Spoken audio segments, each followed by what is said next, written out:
Ibu, izin memperkenalkan diri. Saya Triani Sulaiman dari Universitas Muhammad Husni Tamrin. Saya Nurlaila dari Universitas Muhammad Husni Tamrin. Kami izin mewawancara Ibu untuk memenuhi tugas dari mata kuliah Teknika Profesi dan Hukum Kepidana. Sebelumnya, kami bersedia, Bu? Bersedia. Baik. Perkenalkan, nama saya Widianti. Saya membuka praktek di Cikalengan, Kampung Sawah. Baik Ibu, pertanyaan yang pertama, bagaimana sih Bu proses pengajuan izin praktik bidang diri itu? Proses dari awal ya. Iya. Kalau dari awal kan yang pertama STR, lalu sebenarnya wajib itu masuk ke ranting ya, ranting wilayah kita di mana tempat tinggal.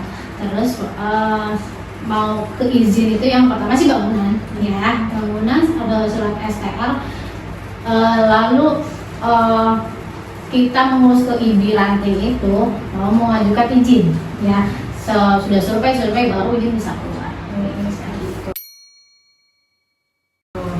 Baik, lanjut ya Bu. Untuk pertanyaan kedua, berapa sih Bu biaya yang harus dikeluarkan untuk seluruh proses perizinan praktik bidang itu?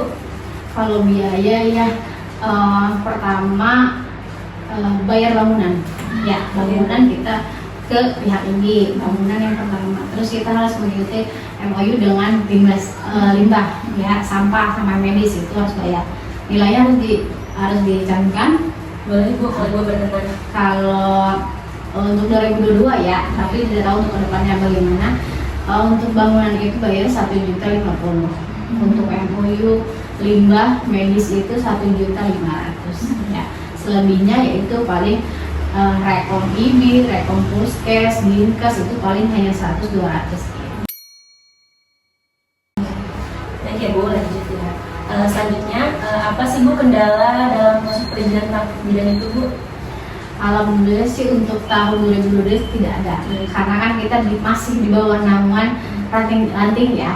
Tapi untuk kedepannya sih dengar anak kan ada RUU baru ya, jadi kita tidak bernaung lagi dengan ini gitu. Jadi alhamdulillah untuk saat ini sampai sekarang ya, dari perizinan sampai survei alhamdulillah itu dibantu dan alhamdulillah lancar gitu. Baik, untuk pertanyaan selanjutnya, jika iya kendala apa saja sih Bu yang biasanya muncul dalam proses praktik perizinan bidang itu Bu? Pertama, paling dari ruangan ya. Ruangan itu sebenarnya harus tertata dari yang memang sudah peraturan dinas ya. Sebenarnya yang wajib itu hanya 3 ruangan, cuma kan kita nggak tahu peraturan selanjutnya gitu. Terus sama obat-obatan mungkin. Jadi kalau di kebidanan itu kita nggak boleh menyimpan obat yang umum ya. Jadi ya paling itu aja sih dari dinas ya. Supaya dinas pasti kan sedikit-sedikit ada kesalahan kayak gitu. Baik, lanjut ya Bu. Selanjutnya, apakah pengurus IBI pernah survei PMB ini? Terus apa saja yang difokuskan dalam survei bidang PMB ini Bu? Ya. Untuk 2022 waktu itu saya disurvei sama IBI, tapi tidak dengan puskesmas ya. Jadi hanya IBI saja gitu. Terus alat-alat ya, paling yaitu paku set, hefting set ya. Terus ya paling untuk obat bayi lah ya. Terus yang umum itu nggak boleh. Lanjut ya Bu, bagaimana sih Bu cara merencanakan kebutuhan sarana praktik itu Bu? Sarana ya, yang pertama sudah bangunan, terus niatnya. Dan sekarang sudah ada peraturan yang membuka PMB itu harus wajib profesi. Itu sih ya. Terus kalau memang niat, saya sih menyarankan dari awal menyicil, karena kan yang banyak itu sebenarnya biayanya bukan pas masuk ke izinnya. Yang banyak itu yang kecil-kecil kayak alatnya ya, tempatnya udah jelas, bednya kan gitu. Terus pertanyaan selanjutnya, alat-alat medis apa yang harus dimiliki kalau mau buka PMB, dan alat-alat tambahan apa saja yang Ibu beli untuk melengkapi fasilitas dan kenyamanan pasien? Yang pertama sudah jelas ada paku set, hefting set, bednya ya. Kalau bed kan ada bed patus, bed nipas ya. Ruangannya juga sebenarnya cuma ruangan depan, ruangan pendaftaran, ruangan bersalin, ruangan nipas, udah itu aja sebenarnya. Terus ya itu yang kecil-kecil kayak ya lampu sorot kan untuk indikator, untuk kenyamanannya paling kita ventilasi atau kita AC gitu. Terus kan pasti kan kalau kebidanan itu pasti kan banyak anak kecil ya. Paling kalau mau ada ruangan sedikit ya itu kayak bermain anak kecil ini. Terus untuk pertanyaan selanjutnya, fasilitas apa yang diperlukan untuk membuka praktik mandiri bidan? Fasilitas ya, yang pertama bangunan ya, sebenarnya jawabannya itu juga ya, bangunan. Terus ya sebenarnya peraturannya beda-beda ya, karena saya cerita ada yang 2000 itu kan nggak tahu ke depannya kayak gimana. Jadi fasilitas itu hanya yang wajib ya, bangunan ada, terus 3 ruangan tadi ya, pendaftaran, nipas, kamar bersalin, gitu aja. Paling fasilitasnya tambah-tambahan seininya kita aja, kayak AC itu dengan fasilitasnya gitu. Lanjut ya Bu, apa ada syarat khusus mengenai kriteria tempat yang akan dijadikan PMB? Sebenarnya nggak ada sih untuk kriteria ya, tapi ya yang wajib itu sekarang profesi. Jadi untuk kalian semangat. Kita juga udah buka kayak gini tetap harus semangat karena kan harus melanjutkan sampai profesi. Terus apa hambatan atau kesulitan dalam proses pembukaan PMB? Tidak ada kesulitan sih ya, cuma mungkin untuk perpanjangan saat ini ya, karena kan sudah mau habis ya. Yang saya nanti tahun ini sekarang itu sangat sulit, jadi diperlukan 50 SKP.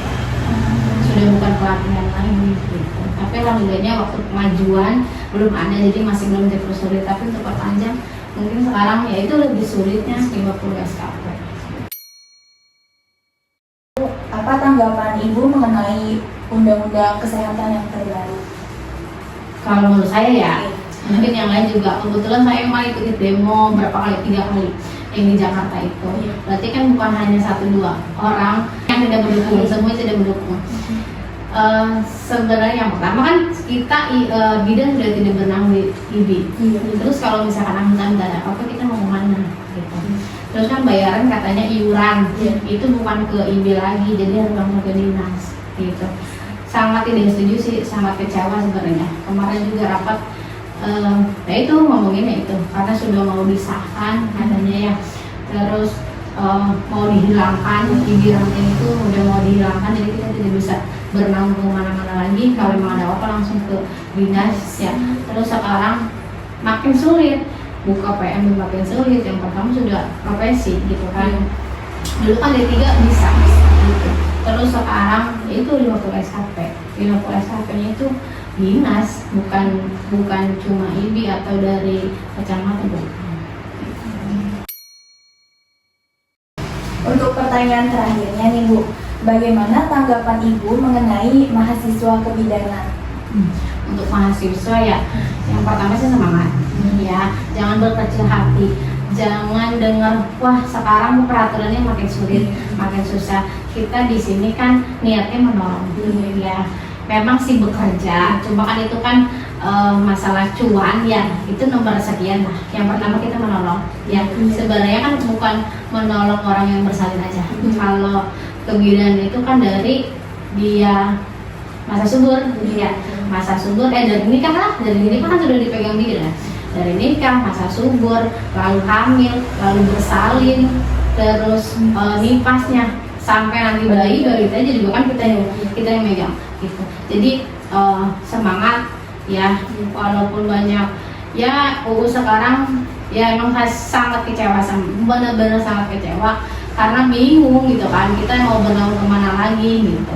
Tapi ya jangan berkecil hati, rezeki sudah diatur ya, semuanya sudah diatur. Kalau memang kita niat untuk buka ya bismillah aja gitu. Jadi jangan sampai putus udah sampai sini aja ya, jangan gitu, lanjut terus aja karena kan kita niatnya menolong ya. Kalau bukan kita siapa lagi gitu. Baik Ibu, terima kasih atas waktu untuk wawancaranya. Semoga pekerjaan Ibu selalu dilindungi, semoga PMB-nya tetap maju dan terlancar ya Bu. Sukses buat kalian ya. Terima kasih. Terima kasih banyak ya.